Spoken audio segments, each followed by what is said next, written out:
హిందుత్వాన్ని ద్వేషించడం, హిందూ మతాన్ని ద్వేషించడం అన్నటువంటిది నాస్తికత్వం.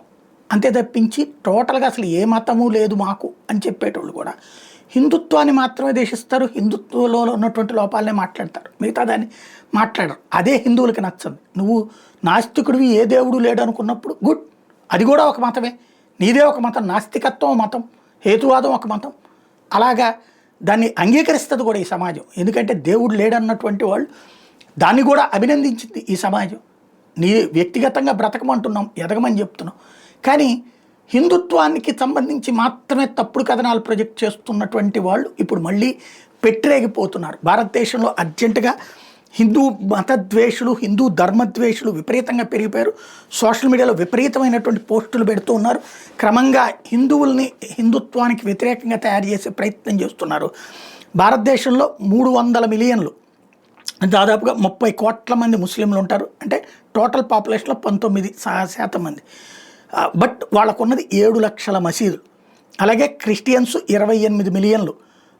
ఓవరాల్గా పాపులేషన్లో 2.5%. 75,000 చర్చిలు ఉన్నాయి భారతదేశంలో.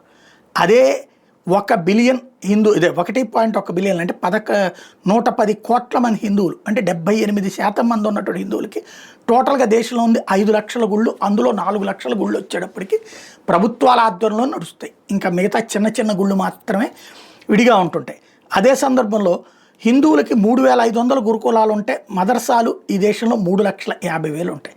కానీ హిందుత్వాన్ని ద్వేషిస్తుంటారు, హిందుత్వాన్ని దూషిస్తుంటారు.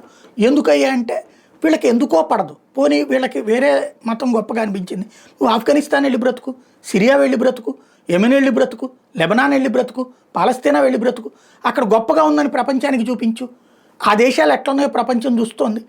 అలాగే ఆ దేశాల నుంచి ఇతర దేశాలకు వెళ్ళి బ్రతుకుతున్న వాళ్ళే సజీవ సాక్ష్యం.